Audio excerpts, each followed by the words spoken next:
नौमौलूद बच्चों की अमवात की शरह पाकिस्तान में दुनिया की निस्बतन सबसे ज़्यादा है और उसमें से काफ़ी ऐसे बच्चे हैं जो कि बच सकते हैं अगर उनको अप्रोप्रिएट टाइम्ड केयर मिले। इतनी जल्दी डिलीवर होना ख़तरे से बाहर नहीं था। दिल मेरा डरा हुआ था कि बच्ची मेरी ठीक है या नहीं, मुझे मालूम नहीं है।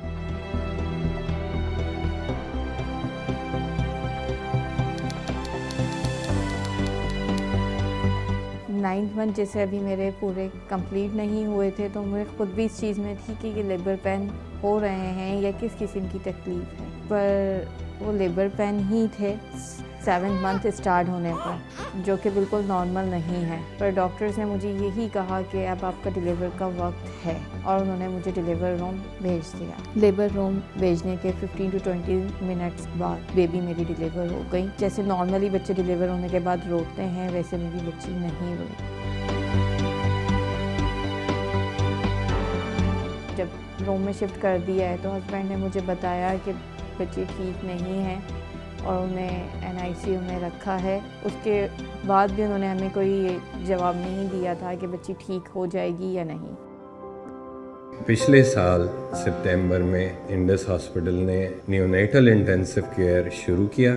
हमारे यहाँ पे जैसे आप सब लोगों को पता है कि बेसिक मेडिकल केयर का ही फुकदान है और न्यूनेटल इंटेंसिव केयर को मैनेज करना, उसको चलाना, उसकी तमाम जो है इंटीग्रिटी देखना, ये एक बहुत ज़्यादा एक्सपेंसिव और बहुत ही हाईली स्पेशलाइज्ड फील्ड है। एक बच्चा जो कि हमारे पास 25 हफ्ते पे पैदा होता है और वो यहाँ पे 1.5 से 2 माह गुजारता है, तो वो अराउंड 15 से 20 लाख रुपए उस बच्चे के जो है वो लगते हैं, जो कि अल्हम्दुलिल्लाह इंडस इन बच्चों को फ्री ऑफ कॉस्ट प्रोवाइड कर रहे हैं। सेकेंड डेज मुझे बच्ची के पास देखने के लिए डॉक्टर्स ने भेजा।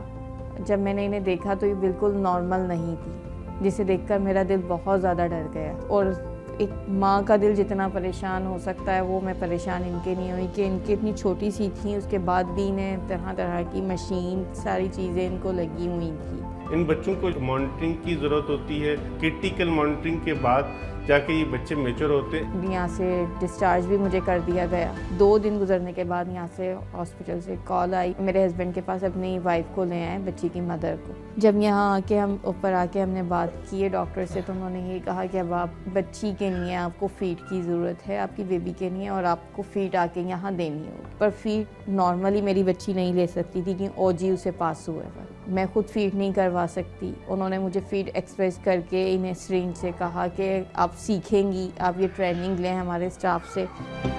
अब जब से हमने ये इदारा शुरू किया, उसके बाद से लेके हमारे नंबर्स जो हैं, जो बच्चों के एडमिशन्स यहाँ पे हो रहे हैं, वो एक्सपोनेंशियली हाई, बहुत ज़्यादा जो है वो हो गए। और ये एक हमारा चैलेंज भी है, क्योंकि हमारा जिस जगह पे इस वक्त हम काम कर रहे हैं, ये इस वक्त 20 बेड का न्यूनेटल इंटेंसिव केयर यूनिट है। हम सालाना 850 बच्चे इस न्यूनेटल इंटेंसिव केयर यूनिट में जो है वो दाखिल करते हैं।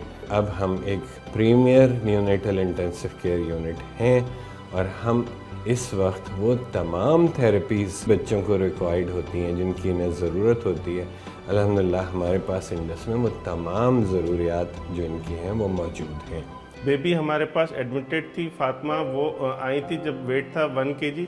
अभी माशाल्लाह हमने छुट्टी की है, बगैर ऑक्सीजन के खुद से वो सांस ले रही हैं, हाथ पाँव चला रही हैं और दिल की धड़कन वगैरह सही है। कोई ज़्यादा सपोर्ट की उनको ज़रूरत नहीं, सिर्फ फीडिंग और टेम्परेचर मेंटेन रखना है। पेरेंट्स को घर पे उनको हमने डिस्चार्ज किया है। वो माशाल्लाह सही से मदर को ट्रेन किया था कि कैसे बच्चे को हैंडल करना है, कैसे हाइजीन का ख्याल रखना है। अल्लाह ताला ने मेरी बच्ची ठीक की, अल्लाह ताला ने उसे ज़िंदगी दी और उसके साथ साथ अल्लाह की तो शुक्रगुजार हूँ, पर हॉस्पिटल की पूरे स्टाफ की मैं बहुत ज़्यादा दिल से शुक्रगुजार हूँ। सब ने हमारे साथ बहुत अच्छा कोऑपरेट किया है और बहुत अच्छी केयर की है। अब जब बच्ची मेरे पास घर पे है तो फुल टाइम मेरे पास है। अब मैं खुद हर तरह से केयर करती हूँ इनकी। माँ जो कर सकती है अपनी औलाद के लिए वो हर हाल में करती है।